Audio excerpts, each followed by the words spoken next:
Hi, my name is Sarah Good, and here is my guided classroom tour for SPED 871 in our practicum class.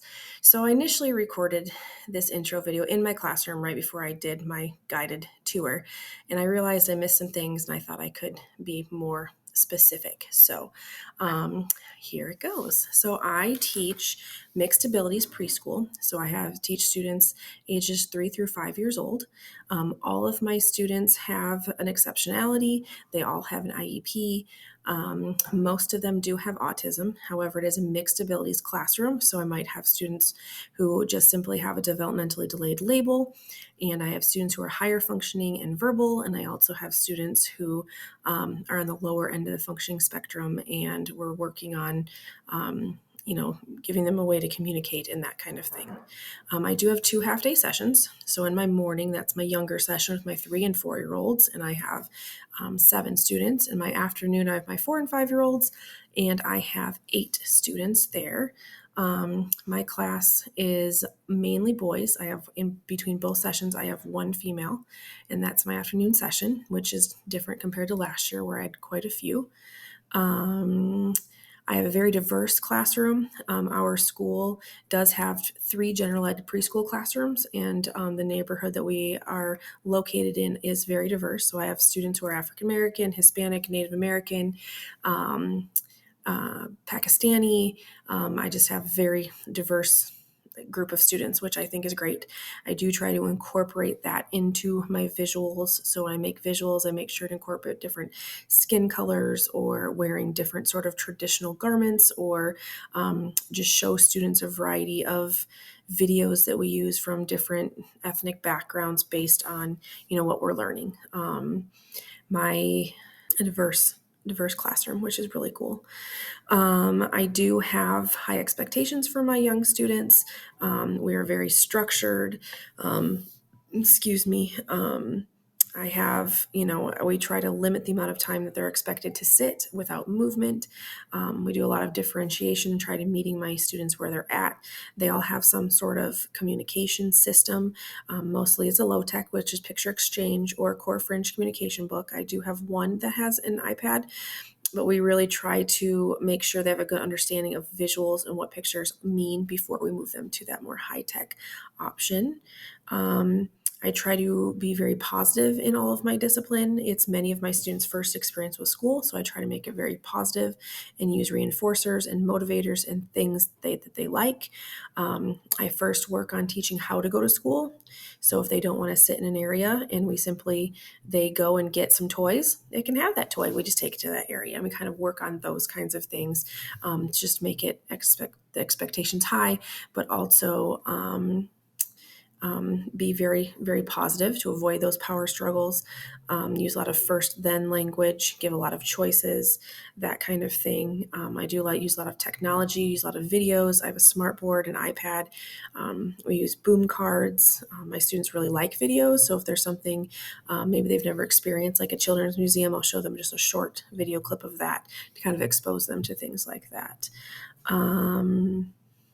But we do small groups, we do whole groups, I do rotations. I have 11-minute rotations. Whole group I try to keep under 15 minutes. And we do a lot of movement. And I try to just meet my students where they're at, and they're thriving, in my opinion. So here is my classroom tour. So this is my self-contained preschool classroom. My students in this room are all ages 3 through 5. And all of them have an IEP. Most of them have autism. Many have autism but are in the process of being diagnosed. So in my classroom, you can see I have lots of visuals. I have our walking rings. I have toys that they can choose from. These are my communication books. They're all Velcroed on here and they can turn them around. I have some students on pointer communication books like this, while I have other students on more of a picture exchange system, but every student in my classroom has some sort of communication system. And over here are where my visual schedules are, and what works best for my students are to have the removable icons. So they are given a stick as their transition item, and they take that over here, put that in their stick, and take the top icon to wherever it needs to go. So I have mine arranged by activity area. So they would bring it over here and they would put it in the bucket. So we start our day over here at my whole group area. So as you can see, I have a variety of seating. I have students in regular chairs, rocking chairs, cube chairs, some like trays, some do not. In my afternoon class, I do have a student that sits in a scoop chair, and I have another student that sits on the floor. All these bags are fidget items that the students can play with during group time.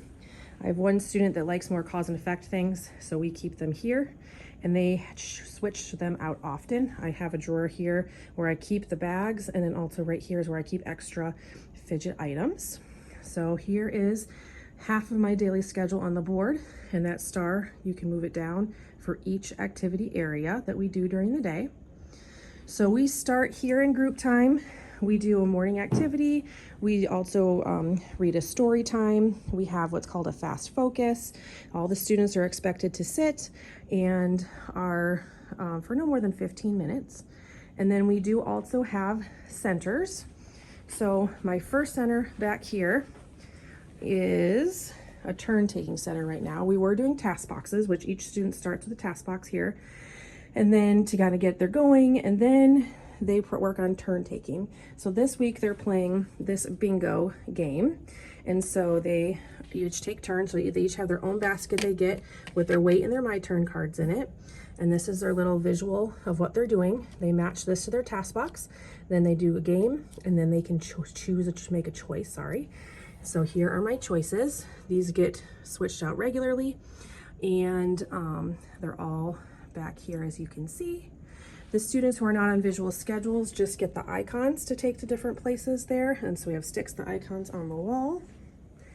Over here at this center, this is my teacher table. So as you can see, I have some choice board things over there. I have their student work boxes and their IEP boxes. I have reinforcers and visuals. This right here, we do a word of the week. So every week we have a core word. So we have a box, and we do this in a small group setting. And so the students there's an AC button, our word is like, and then we can practice telling things that they like or things that they might not like a sock. And again, that's where they put the visual here. This is also where my speech therapist comes in twice a week to do her activities. We do file folder games. We do just a lot of put in, a lot of working on first, then. So here's an example of a first, then. Usually it'll say like work, then whatever motivator they choose. This student just need a first, then for a first group time, then he goes on the bus, depending on the day.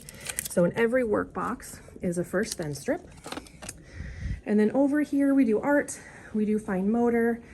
Sometimes art is kind of process art, sometimes it's more structured, sometimes we just do sensory play.